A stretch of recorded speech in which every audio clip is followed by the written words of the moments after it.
Great presidents have always put country over ego. And one of the biggest sacrifices you can make as president is knowing when your time's up. In 1848, President James Polk announced he wasn't running for a second term. The reason? He accomplished everything he wanted to accomplish in one term, and he had poor health. And it was the right decision, because Polk died just months into what would have been the beginning of his second term. The American people should never gamble with their presidential vote. And Biden knows this better than anyone. Is age a legitimate issue? It is a legitimate issue. Sure it is. And I think people are going to judge it. If I were to run, I think they're going to judge me on my vitality. Can I still run up the steps of Air Force Two? Am I still in good shape? Do I have all my faculties? Am I energetic? I think it's totally legitimate for people to ask those questions. Joe Biden now lumbers up the short steps of Air Force One, has diminished faculties, and based on his schedule, lacks energy. The president's own Justice Department spent 5 hours with him and concluded he's painfully slow and struggles to remember events and couldn't even remember when he was vice president. Asking, quote, if it was in 2013, when did I stop being vice president? Also asking, in 2009, am I still vice president?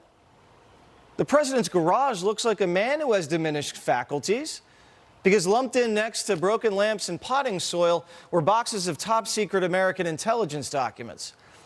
I judge a man by how organized his garage and basement are. You know, the places that only the homeowner sees, and this wasn't good. The special counsel said he wouldn't charge President Biden because a jury would view him as a sympathetic, doddering old man who couldn't be held accountable because he couldn't remember. He couldn't even remember when his own son died. The president was furious that this came out and has been screaming at his staff all day. And it showed when he appeared at 8 o'clock in the evening last night. I'm well-meaning, and I'm an elderly man, and I know what the hell I'm doing. I've been president. I put this country back on its feet.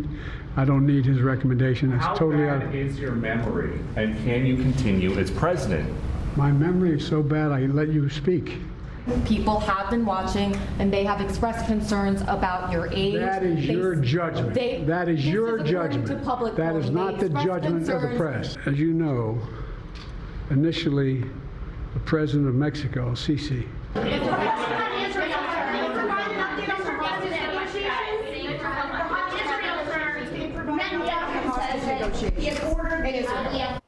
What you heard at the end was the president confusing the leaders of Egypt and Mexico, after shaking his fists and proclaiming has a fine memory and he knows what the hell he's doing.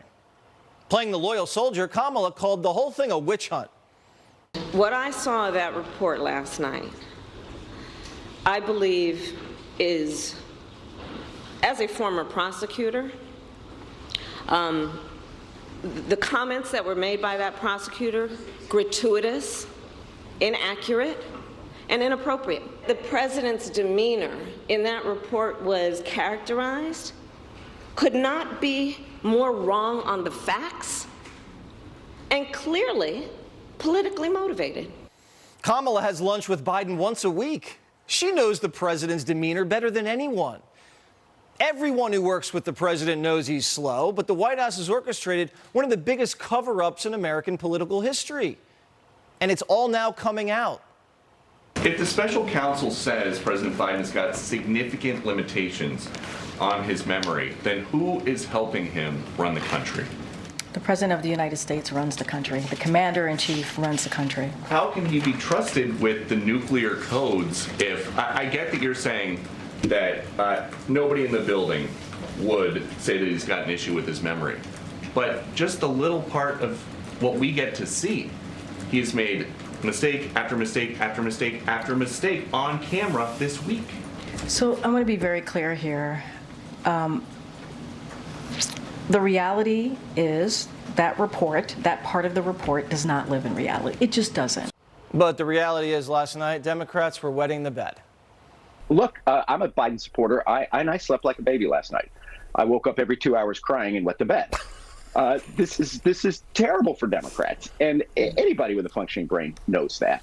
After waking up in their damp beds, the political pros are getting ready to pull the plug. He's 12 years older than, or more than when I worked with him, 15 years older than when I worked with him. So yes, he's not exactly the same. This has been something that's been plaguing the president throughout this campaign and before, this sense that he has lost a step, that he's not with it.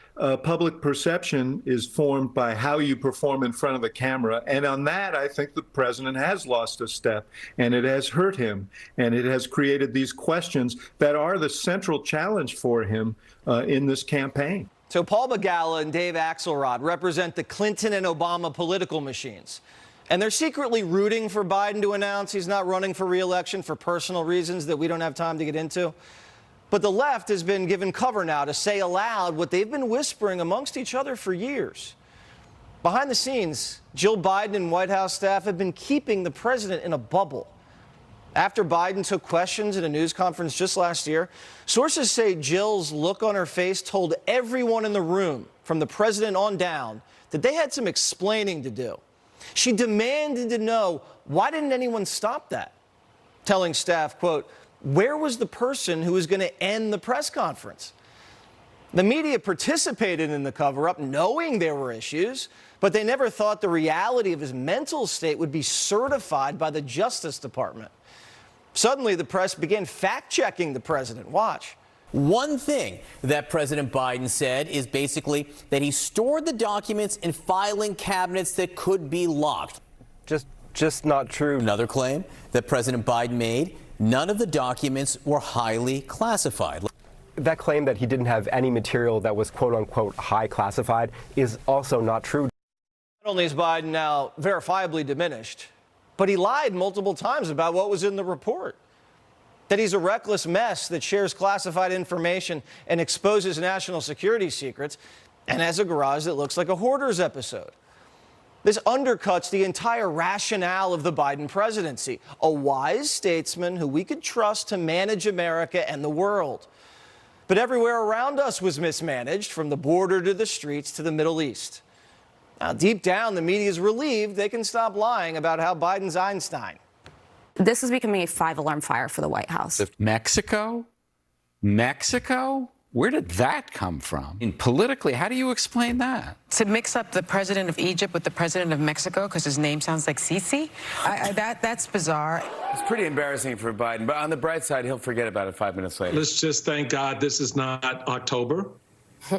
Because if it were, it would be, a Comey moment in the Hillary Clinton situation where the justice side of the three branches kind of weighs in. So it is weighty. But most partisan media is still clinging to the big lie that the big guy's with it. Painfully slow. And I just thought, well, who's in pain? Like that adverb is such it's doing so much work editorially. You're in pain because it takes too long. If you asked me to, identify precisely when I was where, what years, et cetera, I would have under that sort of adversarial questioning, I would have a tough time. Why would he want to remember the day that his son died? I promise everybody on this panel right now has misspoken and said the wrong name or the wrong date in a conversation. Let's call it what it is. This is ageism snuck into a report. The man is 80 years old. He rides a bike. Oh, he thinks Mexico's in the Middle East, but he can ride a bike. Now, when the media is divided, it's dangerous for the Democrat Party because a mob only works when it fights in unison. The left's most effective when it's all reading the same talking points and repeating them with commendable discipline. Now, once the propaganda splinters, the Democratic Party's exposed and can't stand. CNN and MSNBC duking it out over who's running the country is fatal for Democrat chances next year. This leaves Democrat politicians in survival mode. They'll have to distance themselves from the top of the ticket, and they won't have the media running interference for them by keeping the heat on Trump. Now, the right has kept the left on the defensive now for 2 straight weeks. First on the border, now on Biden's brain. They should push the corruption issue because the impeachment factor will highlight the bribes. We don't have answers for that yet. And the media, which above all else is a business, can't hitch their wagons to the oldest, most unpopular president staring down the barrel of an impeachment, who's losing to Trump in every battleground, sees dead people, and whose son is facing 9 felonies. How can the media say, vote for a man with diminished faculties? How does that save democracy? We're at a crossroads now, and responsible adults have to choose what's best for the country.